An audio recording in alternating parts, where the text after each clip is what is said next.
Assalamualaikum warahmatullahi wabarakatuh. Selamat pagi anak-anak semuanya. Selamat pagi anak-anak yang hebat. Pagi hari ini kita akan melanjutkan materi kita tema 4 globalisasi, subtema 2 globalisasi dan manfaatnya, materi kelas 6 pembelajaran pertama. Adapun yang akan kita pelajari pada pembelajaran pertama ini adalah muatan bahasa Indonesia, menggali isi teks penjelasan eksplanasi ilmiah yang didengar dan dibaca. Kemudian dilanjutkan dengan IPS menganalisis posisi dan peran Indonesia dalam kerjasama di bidang ekonomi, politik, sosial, budaya, teknologi, dan pendidikan dalam lingkup ASEAN. Selanjutnya IPA menjelaskan cara menghasilkan, menyalurkan, dan menghemat energi listrik. Nah, kita telah mengetahui pengaruh globalisasi yang terjadi di sekitar kita. Tahukah kamu apa manfaat globalisasi? Bagaimana globalisasi dapat terjadi? Nah, pada subtema pertama kita sudah membahas apakah itu globalisasi, kemudian pengaruhnya di sekitar kita itu apa. Nah, sekarang kita akan mencari tahu tentang manfaat globalisasi, kemudian bagaimana sebuah globalisasi itu bisa terjadi. Nah, ini ada sebuah gambar. Gambar ini adalah kegiatan yang berhubungan dengan globalisasi. Menteri Luar Negeri Retno Marsudi menjadi pembicara dalam pertemuan tingkat menteri negara-negara Forum Kerjasama Ekonomi Asia Pasifik (APEC) di Manila, Filipina, 17 November 2015 silam. Nah, ini adalah kegiatan Menteri Luar Negeri Indonesia Retno Marsudi yang menjadi pembicara dalam pertemuan tingkat menteri ya di Manila, Filipina pada tanggal 17 November 2015 silam. Nah, dari foto ini kita bisa lihat bahwa Indonesia mempunyai peran baik di tingkat Asia maupun di tingkat dunia. Nah, setelah kita melihat foto tadi, kemudian kita bisa mendiskusikan pertanyaan-pertanyaan dengan teman-teman kalian. Pertanyaan pertama, bagaimana berita tentang pertemuan tingkat menteri APEC tersebut dapat disiarkan ke semua negara di berbagai belahan dunia? Seperti kita tahu bahwa di era globalisasi ini, bahwa kebutuhan informasi itu menjadi sangat cepat. Bahkan kita bisa melihat kejadian sebuah negara hanya dengan teknologi yang hubungannya dengan globalisasi. Nah, bagaimana berita tentang pertemuan tingkat menteri APEC tersebut dapat disiarkan? Ada banyak sekali.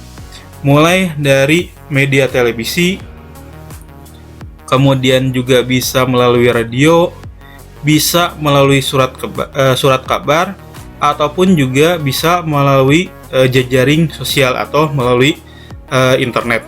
Itu adalah bagaimana berita tentang pertemuan tingkat menteri bisa disiarkan di seluruh dunia. Seperti kita tahu sekarang kita hanya tinggal mencari pada sebuah tombol pencarian, kita akan bisa melihat tentang berita-berita yang ada di seluruh dunia. Selanjutnya yang kedua, apa manfaat globalisasi terhadap kerjasama Indonesia dengan negara-negara di Asia dan di dunia? Tentu dengan adanya globalisasi, maka kerjasama Indonesia dengan negara-negara baik di Asia ataupun di dunia akan lebih mudah. Ya, dengan fasilitas teknologi di era globalisasi ini, kita akan lebih dipermudah untuk melakukan sebuah kerjasama, baik itu kerjasama di bidang politik, di bidang ekonomi, kemudian di bidang budaya, pendidikan itu akan semakin mudah dengan adanya globalisasi yang bisa menjangkau seluruh dunia. Nah, selanjutnya kita bisa lihat sebuah gambar tentang kegiatan kepala negara dari Asia Pasifik yang hadir dalam forum APEC. Bisa kita lihat di gambarnya ada Presiden Indonesia yaitu Joko Widodo, kemudian juga ada Presiden Amerika ya yang sebelum Donald Trump yaitu Barack Obama ya. Kemudian juga ada Presiden Tiongkok Xi Jinping, kemudian ada Presiden dari Rusia Vladimir Putin, dan juga ada Perdana Menteri Jepang Shinzo Abe. Nah, dari sini kita bisa lihat bahwa Indonesia ini adalah negara yang bersikap dalam posisi tengah. Kemudian menempatkan politik Indonesia itu adalah bebas aktif. Nah, perlu kita pahami Indonesia itu menempatkan posisi politik adalah politik luar negeri bebas aktif. Bebas di sini artinya bahwa Indonesia tidak memihak kepada blok manapun. Artinya bebas. Kemudian Indonesia juga aktif. Artinya bahwa Indonesia di dunia internasional. Ya, artinya bahwa Indonesia ini tidak akan pernah memihak pada pihak manapun. Kemudian Indonesia akan menjadi negara yang aktif di dunia internasional. Sebagai contoh, Indonesia aktif di dalam perdamaian dunia.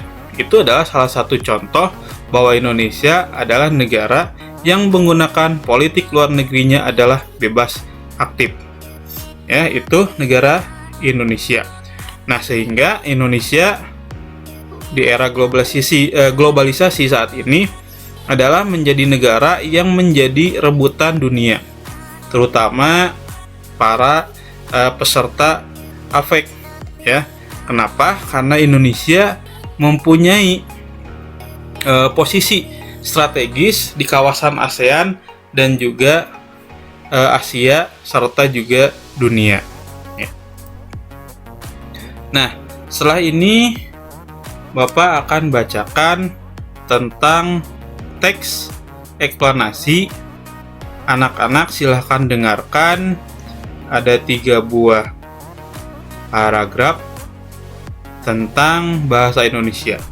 Baik, judul bacaannya adalah Bahasa Indonesia dinilai layak jadi bahasa ASEAN. Baik, di paragraf pertama silahkan anak-anak dengarkan. Jika perlu silahkan anak-anak catat hal penting pada paragraf yang pertama. Bahasa Indonesia dinilai layak menjadi bahasa ASEAN karena merupakan bahasa dari negara dengan penduduk yang besar. Bahasa Indonesia berasal dari negara dengan penduduk sekitar 250 juta. Seharusnya bisa menjadi bahasa ASEAN. Kata Guru Besar Tetap Bidang Linguistik Universitas Mataram, Profesor Dr. Mahsun MS, digelar Wicara Internasionalisasi Bahasa Indonesia di Universitas Negeri Jakarta, Kamis. Itu adalah paragraf pertama yang sudah Bapak baca.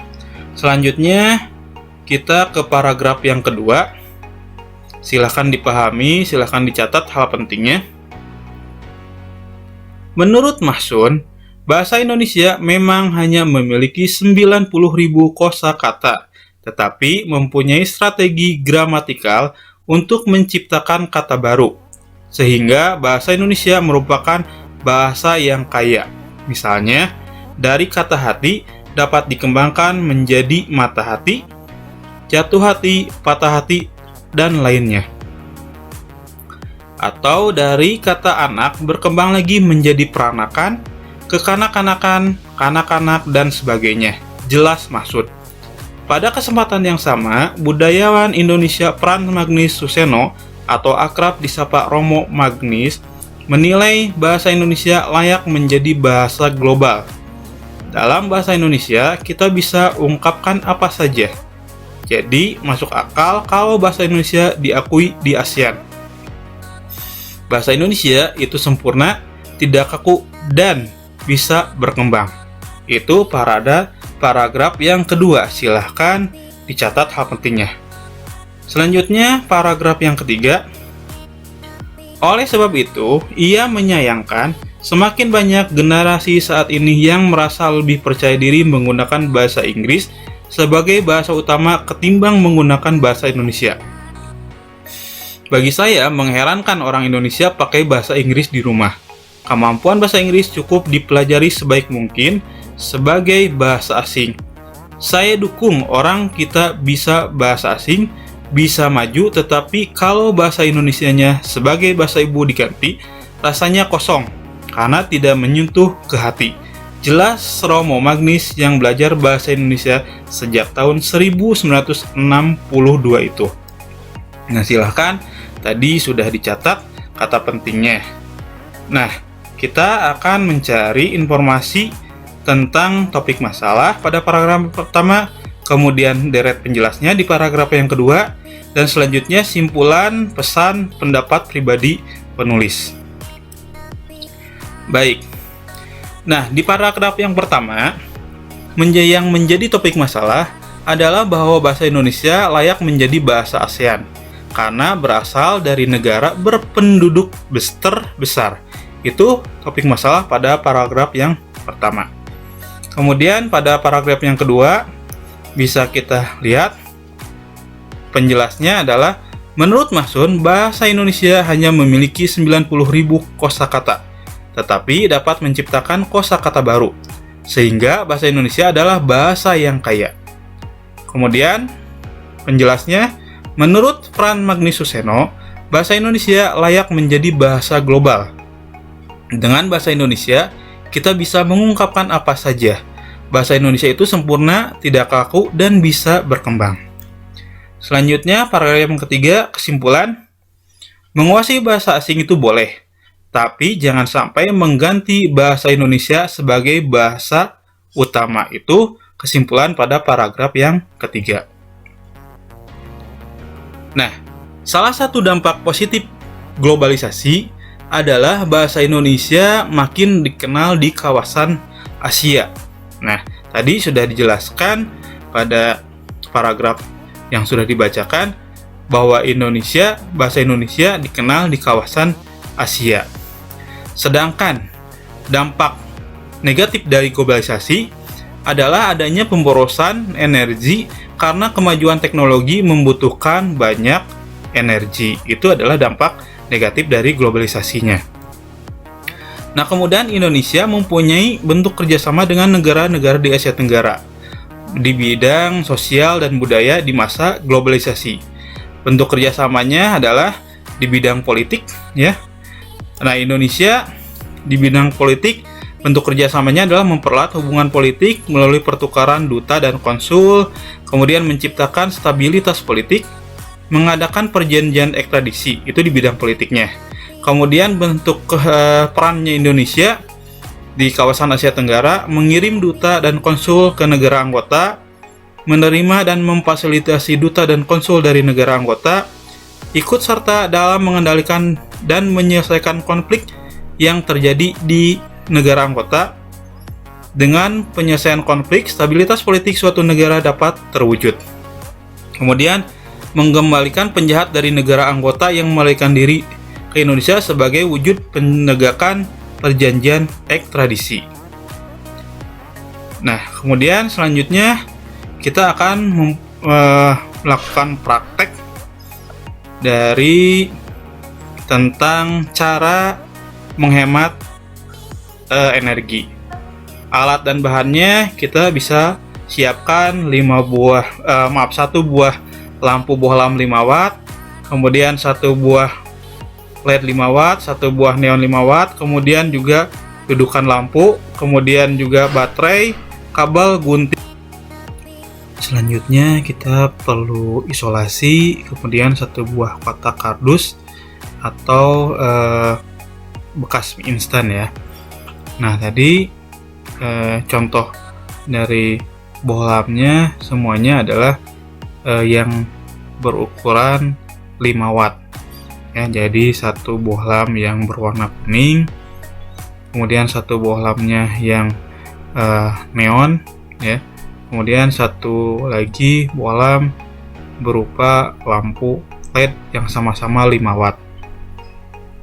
Nah selanjutnya jika sudah menyiapkan perlengkapan alat-alat dan bahannya, anak-anak bisa melakukan percobaan di rumah bersama dengan orang tua. Langkah percobaannya seperti ini ya. Membuat rangkaian lampu sederhana seri. Kemudian membuat atau memasang ketiga jenis lampu secara bergantian di dalam kardus. Kemudian mengamati kualitas terangnya cahaya dari ketiga jenis lampu tersebut. Nah, jika percobaan kali ini mendapatkan lampu yang lebih terang, kemudian dengan ukuran lampu yang sama ya, semuanya tadi berukuran 5 watt, berarti lampu tersebut adalah lampu yang bisa menghemat energi. Selanjutnya setelah selesai, nanti silakan anak-anak bisa menjawab pertanyaan dari hasil percobaannya. Ini ada 2 buah pertanyaannya. Nah ini boleh anak-anak lakukan percobaannya bersama orang tua.